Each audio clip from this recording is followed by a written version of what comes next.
Crime scene, anatomy of a deliberate collapse. Now, the 2008 financial crash, it wasn't just some random economic accident or a little glitch in the global economy. I really want you to completely shift your perspective today as we dive into what actually happened. Because the reality, it's far more chilling than just a simple economic downturn. Long before the panic set in, long before those headlines were screaming about disaster, the foundation was already totally rigged.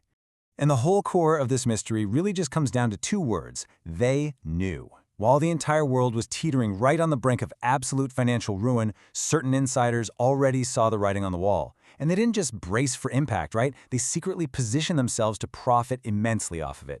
It's kind of like standing on a beach, watching a massive tsunami gather out on the horizon, but instead of warning all the people playing in the sand, you just start selling them umbrellas and quietly buy up all the high ground. A select few had a literal roadmap of the impending doom, and they used it to their absolute advantage.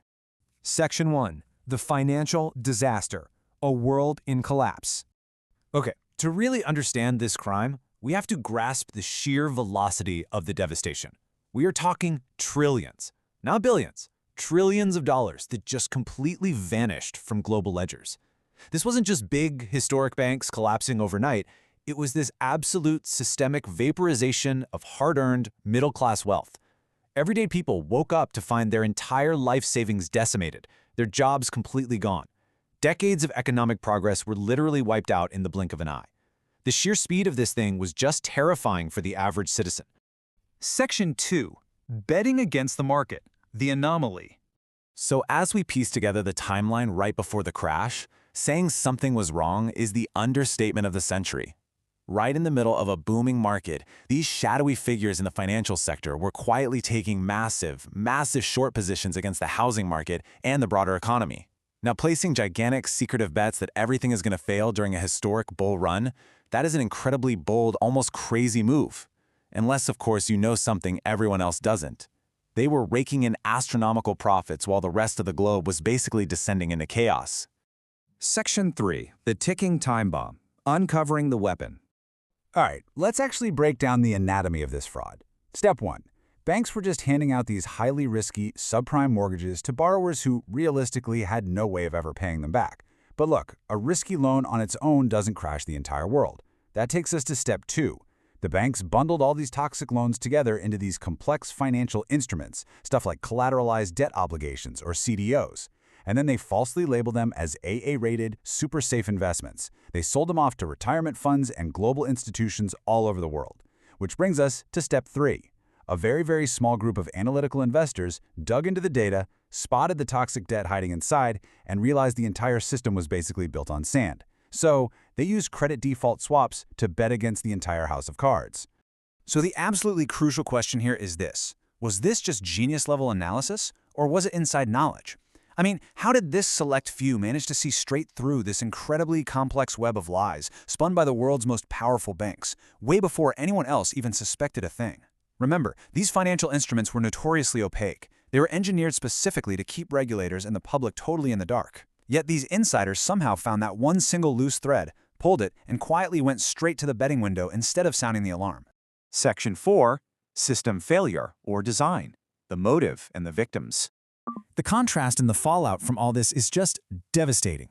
On one hand, you've got common, hardworking families being foreclosed right out of their homes, losing their jobs, packing up their entire shattered lives into cardboard boxes.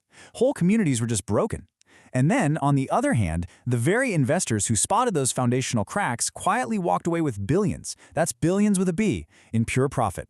One group pays the ultimate price for the system's greed, while the other reaps the ultimate reward for identifying its fatal flaws. And honestly, this forces us to pause and ask a deeply uncomfortable question. Did the system actually fail, or was it completely designed this way? Think about it. If the basic mechanics of the financial world allow for the creation of massive, deceptive bubbles that just transfer immense wealth from the middle class to a handful of savvy insiders during a collapse, is that a bug in the code, or is that a feature? It completely challenges everything we are taught about fairness and transparency in our global markets. Section 5. The next crash. The ongoing threat. Now listen, this isn't just some history lesson. This whole phenomenon of positioning for a collapse, that was not isolated to 2008. Just look at today's modern financial landscapes. We're seeing stock valuations that are increasingly totally detached from fundamental reality. The crypto frontier is constantly plagued by these catastrophic, overnight collapses, right alongside insane wealth generation. Billions are just pouring into speculative AI ventures at absolute breakneck speeds. And modern banks? They're still heavily leveraged in complex, highly opaque financial instruments.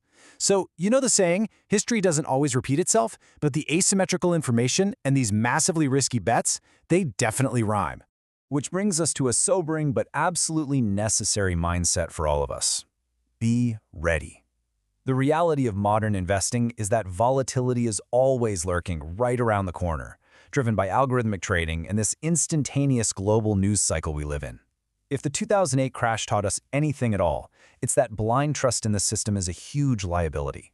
You literally have to be educated, you have to be aware, and you have to be prepared for the exact moment the music stops. So, I'm going to leave you with this one final thought today. In the next crash, which side will you be on? Are you going to be caught totally off guard, trusting that the system has your best interests at heart? Or will you be the informed learner, the one recognizing the warning signs and actually protecting yourself when the tide goes out? The choice of financial awareness is entirely yours. Thanks so much for joining me on this deep dive in today's Explainer. I really encourage you to keep questioning everything, keep learning, and stay super focused out there. See you next time.